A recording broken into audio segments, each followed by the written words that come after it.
Hello and welcome to the Mike Guarneri podcast. This is episode 13.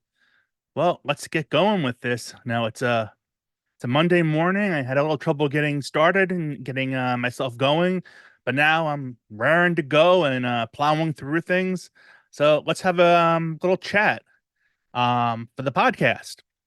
So we've been discussing a lot of things related to the occult, and that was all great. And we'll be discussing a lot of that going forward.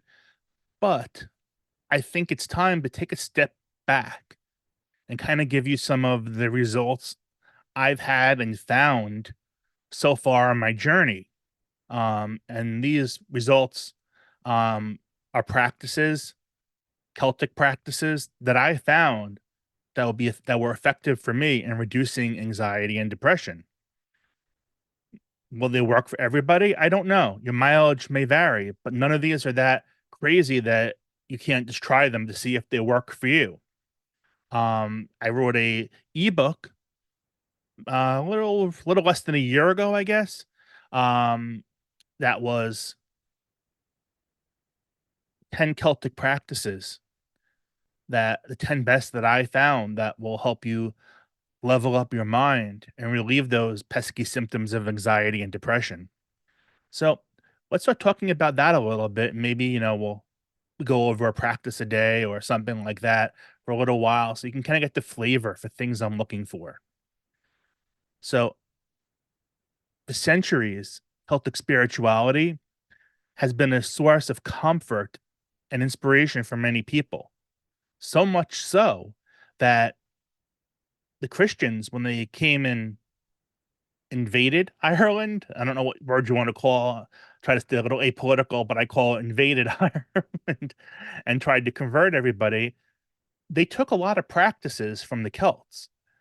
One, because they were effective, and two, to help the savage Celts, pagans, better integrate into Christianity by having something familiar, some things that are familiar. So the Celts had a deep connection to nature, and they balanced with nature. It was symbiotic. There was always that balance. Celtic wisdom is often overlooked as an approach to dealing with anxiety and depression. I don't think anyone's really thought much of it, honestly. I'm sure I'm not the first, but I don't think many have. Effective Celtic practices are definitely a way to level up your mind and help reduce those symptoms of anxiety and depression. I could say that because I've tried them. Yeah, some don't work. I admit it, but I have a good list of ones that did work, that did help me, and it gets just part of the way.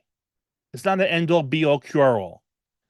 For example, last summer when I was in the hospital for 9 days and excruciating pain and my mind just went crazy, all the anxiety and depression was like I never addressed it. Everything came flooding back. The Celtic practices weren't enough to conquer that and get me back to normal, but they definitely helped. They definitely made that recovery mentally and physically better.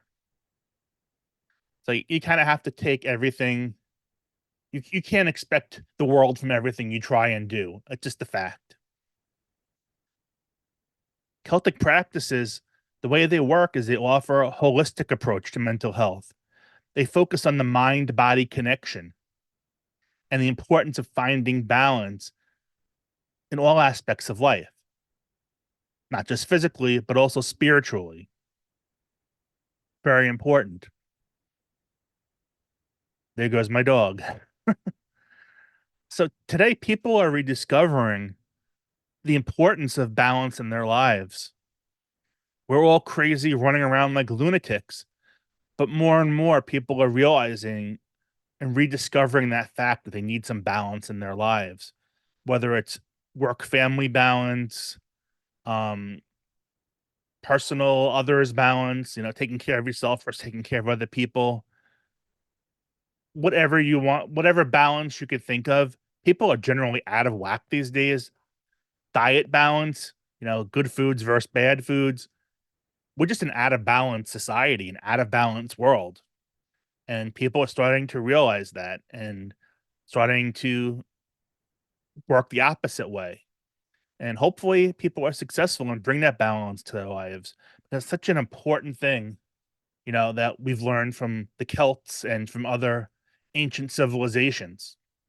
So tomorrow I want to talk about the foundation because as we said, balance is so important, and it is.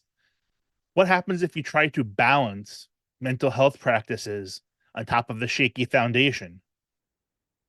They're going to fall. All the great work that you do, all the great practices that you learn could become a waste if they're built upon a shaky foundation. So tomorrow I want to discuss foundations, the things I've done to build my foundations, which are good suggestions for you if you so desire to try them. They've worked for me. And then after that, the following days, let's discuss some specific Celtic practices. I'd love for you to try them out and let me know what you think in the comments section. And when I say try out, I just don't mean try it for 1 or 2 days. Oh, it didn't work. Some of these you have to do for a little while. It's a cumulative process. You have to build it up in your system, if that makes any sense. Well, anyway, because I'm raring to go and I have lots to do, I'm going to say goodbye for today, and I will see you tomorrow and stay well.